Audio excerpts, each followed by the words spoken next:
This lesson deals with the direct reading or direct indicating magnetic compass and describes the principle of operation, the effects of acceleration and turning errors, and how to interpret the direct reading compass indications in a turn. A magnetic compass uses the horizontal component of the Earth's magnetic field to indicate the direction over the surface of the Earth of the magnetic poles. And the aircraft's heading is based on this magnetic datum. The direct reading magnetic compass enables the pilot to directly read the aircraft's heading from a pivoted magnetic compass assembly. The vertical card compass or E-type compass, as it is commonly known, is a type in general use. It is quite usual for the E-type compass to be the main magnetic reference source in a light aircraft and a standby compass in larger aircraft. The maximum permissible deviation on any heading is 10 degrees.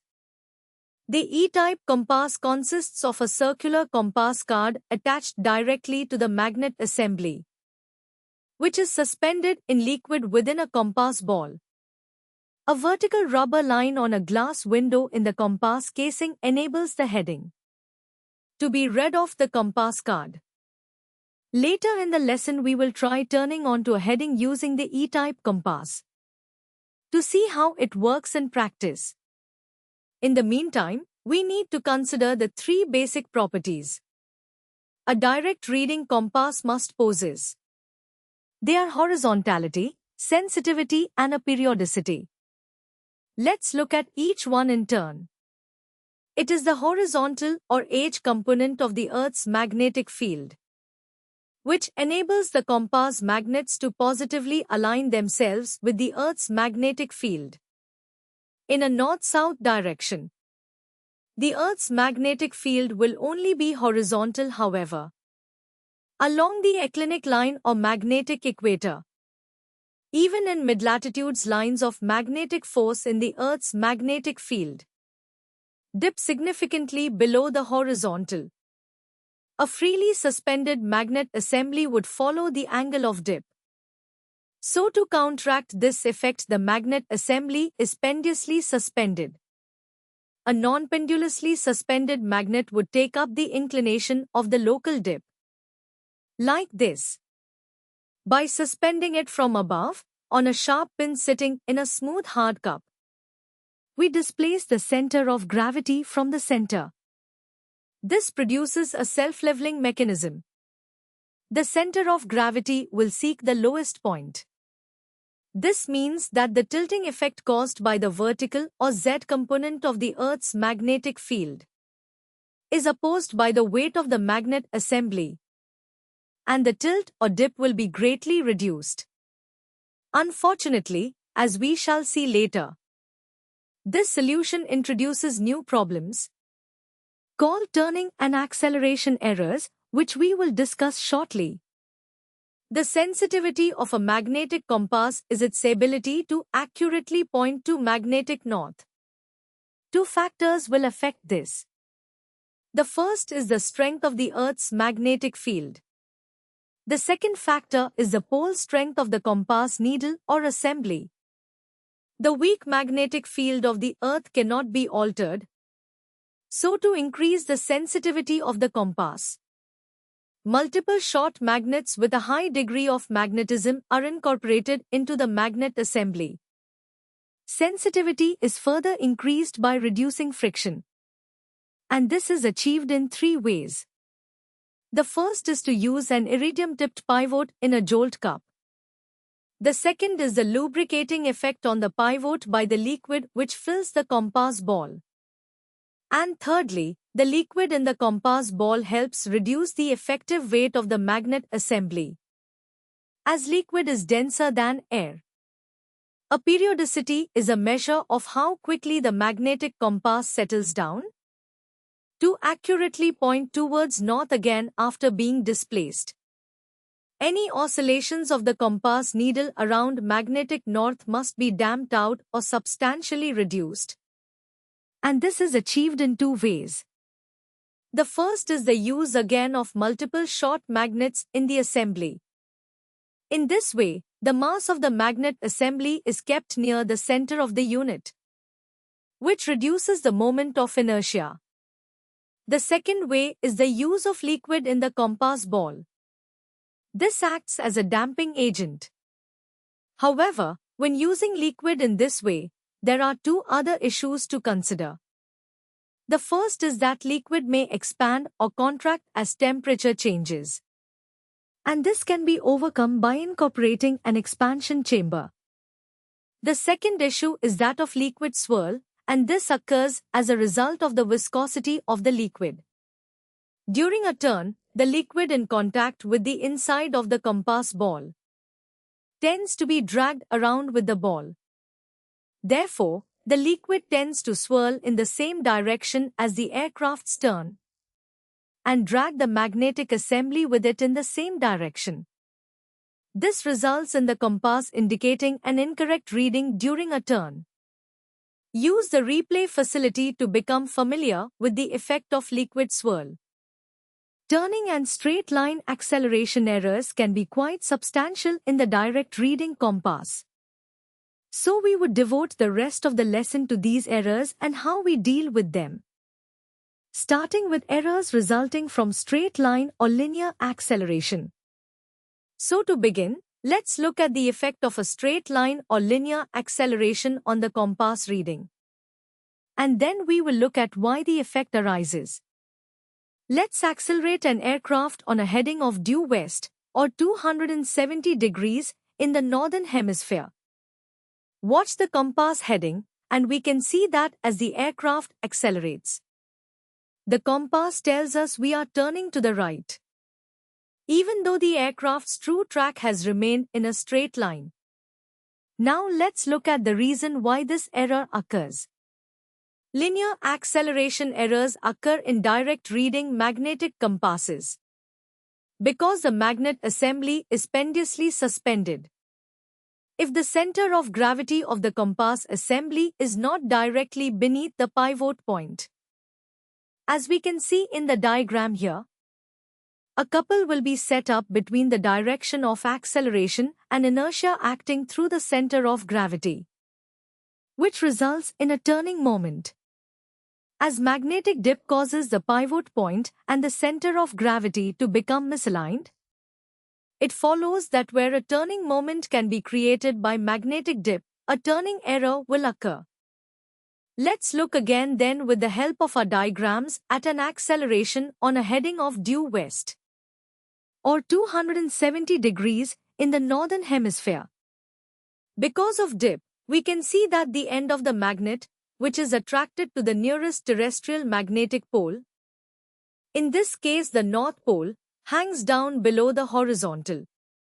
This means that the magnet's pivot point is no longer overhead the center of gravity. Instead, we can see it is closer to the nearer pole. The acceleration acts on the pivot point. However, the reaction to the acceleration acts on the center of gravity.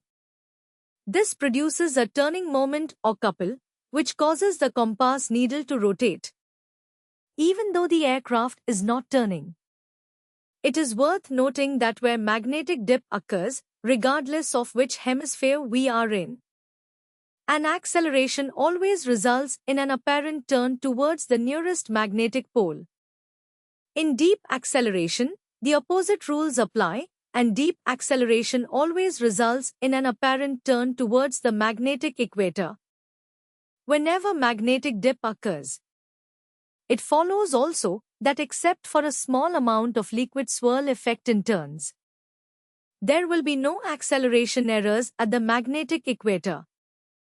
Because there is no magnetic dip at the magnetic equator, there will be no acceleration errors on north or south headings either, as on these headings, both the pivot point and the center of gravity are in alignment with the aircraft's fore and aft axis.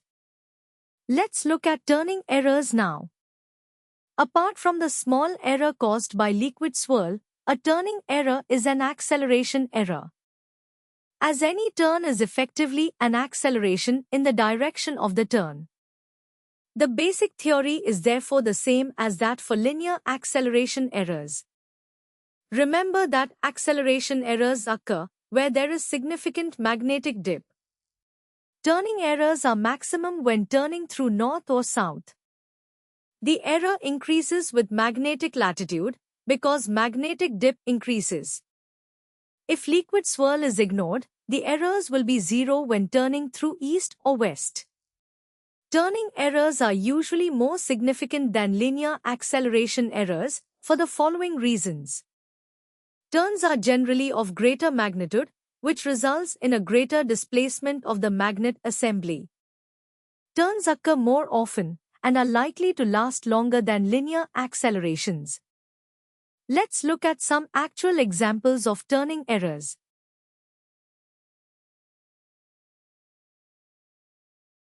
Suppose we now consider what happens to the compass reading when an aircraft executes a left-hand turn from 045 degrees to 315 degrees through north in the northern hemisphere. To understand what happens, there are two things we have to bear in mind. The first thing to remember is that the example is in the northern hemisphere.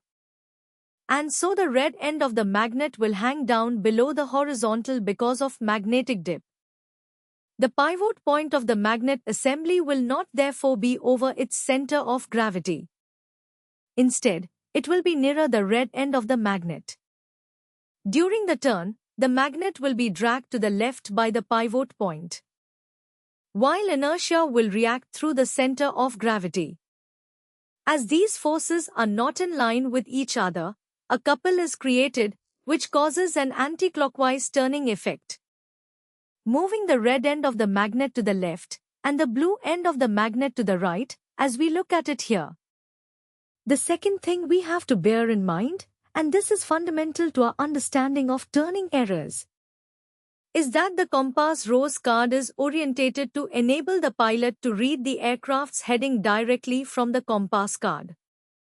This means that in order for the compass to read in the direction the pilot is facing, the compass card on the instrument will have to be orientated 180 degrees about the cardinal points of the compass. We can see this here, and it will help our understanding if this image is kept in mind. Remember that the compass card is fixed to the magnet, while the rubber line is fixed to the compass casing. So if the magnet swings anti-clockwise when viewed from overhead, the compass reading will increase or override. Conversely, if the magnet swings in a clockwise direction, the compass will decrease or underride. Now let's return to looking at a left-hand turn from 045 degrees to 315 degrees through north in the northern hemisphere. Following the aircraft around the turn, we can see that although the aircraft has turned 90 degrees around the compass, during the same period of time the magnet has rotated in the same direction by say only 70 degrees. Look closely and we will see that only around 70 degrees have passed behind the rubber line and the compass overrides. In effect, the compass needs to catch up with the aircraft. So when the aircraft is on the desired heading of 315 degrees, the compass is indicating approximately 335 degrees. In order to turn the aircraft onto the desired heading of 315 degrees therefore, the turn must be stopped when the compass reads 335 degrees or 20 degrees early. The compass will then catch up to read correctly. Think about it. Now let's look at what happens if we carry out a right-hand turn from 315 degrees to 045 degrees through north, again in the northern hemisphere. As before, because of magnetic dip, the red end of the magnet hangs down below the horizontal and the pivot point will be nearer the red end of the magnet. The pivot point is no longer over the magnet assembly's center of gravity. During the turn, the magnet will be dragged to the right by the pivot point.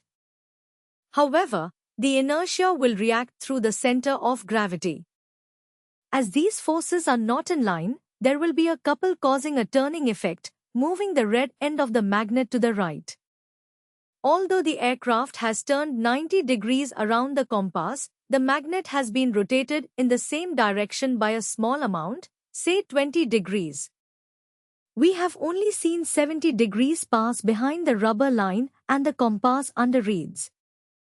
In order to stop on the correct heading of 0 for 5 degrees, the turn must be stopped on 0 to 5 degrees or 20 degrees early. Let's suppose we turn an aircraft to the right from 135 degrees to 225 degrees through south in the northern hemisphere.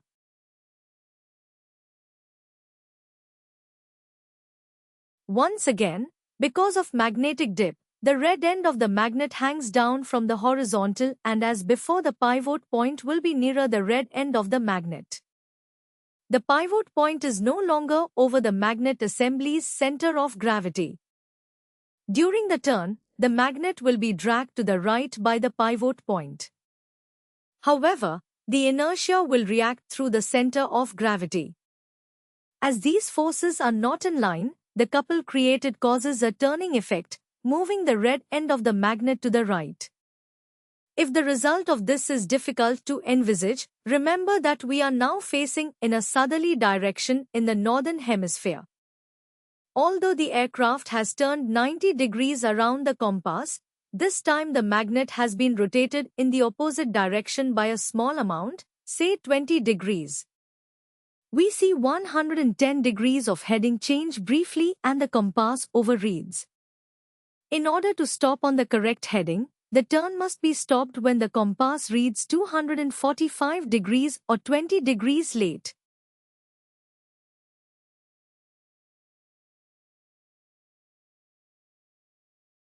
By now, we should be able to work out on our own. What happens when we turn from 225 degrees to 135 degrees in the northern hemisphere through south? Click on Continue when you have decided what compass heading you must stop the turn on.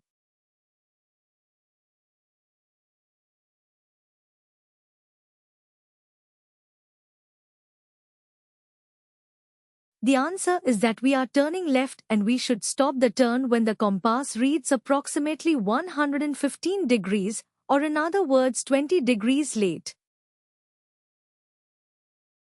As before, because of magnetic dip, the red end of the magnet hangs down from the horizontal, and the pivot point will therefore be nearer to the red end of the magnet.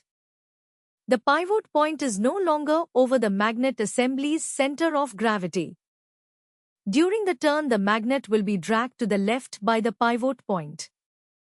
However, the inertia will react through the center of gravity.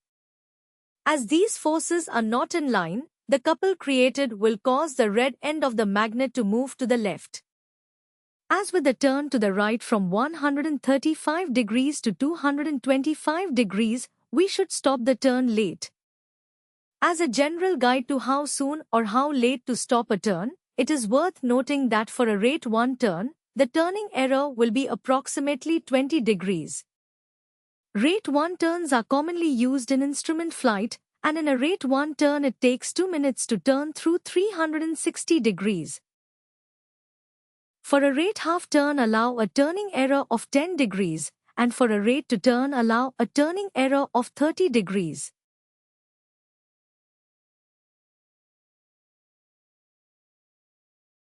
To conclude the lesson, this table summarizes turning errors in the northern hemisphere. In the southern hemisphere, the errors are the exact opposite. The term sluggish, which appears in the right-hand column, means that the compass heading is lagging behind the aircraft heading. Liquid swirl will increase the turning error. Conversely, when the term lively is used, the compass heading is leading the aircraft around the turn. Liquid swirl in this case will reduce the turning error. The following rules apply. During a turn through the pole which is physically nearer the aircraft, the compass will be sluggish. It is therefore necessary to stop the turn early on the indications given by the direct reading compass. During a turn through a pole which is physically further from the aircraft, the compass will be lively. It is therefore necessary to stop the turn late on the indications given by the direct reading compass. At the magnetic equator there is no dip. Therefore the only turning error will be due to liquid swirl. Liquid swirl may account for a compass heading lag of around 5 degrees or 5 degrees sluggish. Remember, it is the displacement of the magnets in a clockwise direction when viewed from above, which causes the compass to underread. A displacement in an anticlockwise direction causes the compass to overread.